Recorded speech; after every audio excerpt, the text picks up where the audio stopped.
Welcome to Padma's kitchen from Boston. ఈరోజు నేను Tamil Nadu special పూండు పులంపు తయారు చేస్తున్నాను.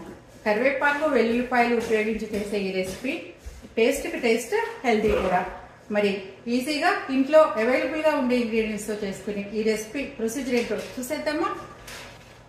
పొండు కులంబు తయారు చేసుకోవడానికి బేసిక్ ఇంగ్రీడియంట్స్ 2 గుప్పిళ్ళ కరివేపాకు, 3 టమాటోస్ ప్యూరీ, 3 ఉల్లిపాయల తరుగు, 30 వెల్లుల్లి రెబ్బలు, చింతపండు పులుసు ఇవన్నీ రెడీగా పెట్టుకున్న తర్వాత స్టవ్ పైన ప్యాన్ పెట్టుకొని కొద్దిగా ఆయిల్ వేసుకొని కరివేపాకుని వేయించుకోవాలి. మరీ డ్రైగా కాకుండా 60-70% వేయించుకుంటే సరిపోతుంది. తర్వాత వేగిన కరివేపాకుని ఒక బౌల్లోకి తీసుకొని అదే ఆయిల్లో వెల్లుల్లి రెబ్బలు కూడా వేసి వేయించుకోవాలి. దీనిలో మెయిన్ ఇంగ్రీడియంట్స్ కరివేపాకు, వెల్లుల్లి కాబట్టి వెల్లుల్లి రెబ్బలు 25-30 వరకు తీసుకోవాలి.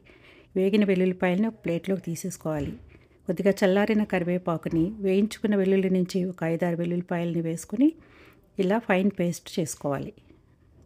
తర్వాత అదే ప్యాన్లో మరి కొంచెం ఆయిల్ వేసుకొని ఆవాలు, జీలకర్ర, ఎండుమిర్చి, పచ్చిమిర్చి చీలికలు, ఫైన్గా చాప్ చేసుకున్న ఉల్లి తరుగు వేసి దాంట్లోనే ఉప్పు, పసుపు కూడా వేసుకొని బాగా వేయించుకోవాలి.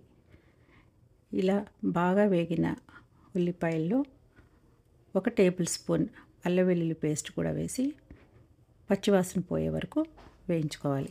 తర్వాత టమాటో ప్యూరీ వేసుకొని ఒకసారి బాగా కలుపుకొని దీంట్లోనే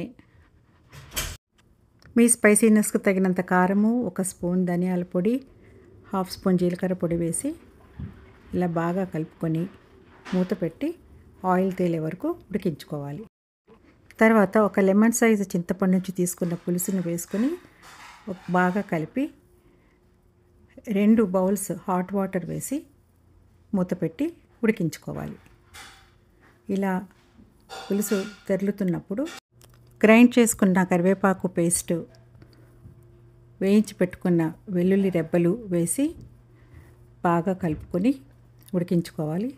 దీంట్లో 1 టీ స్పూన్ బెల్లం పొడి వేస్తున్నాను.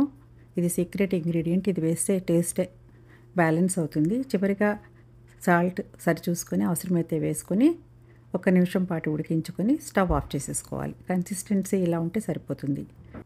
అంతేనండి, టేస్టీ పొండు కులంబు రెడీ. మీకు ఈ వీడియో నచ్చితే లైక్ చేసి ఫ్రెండ్స్ అండ్ ఫ్యామిలీకి షేర్ చేయండి. మీ ఒపీనియన్ చిన్న కామెంట్ ద్వారా తెలియచేయండి. అలాగే నా ఛానల్ని సబ్స్క్రైబ్ చేసుకొని నన్ను ఎంకరేజ్ చేయండి. మళ్ళీ మరొక మంచి రెసిపీతో మీ ముందుంటాను. Thanks for watching. బాయ్.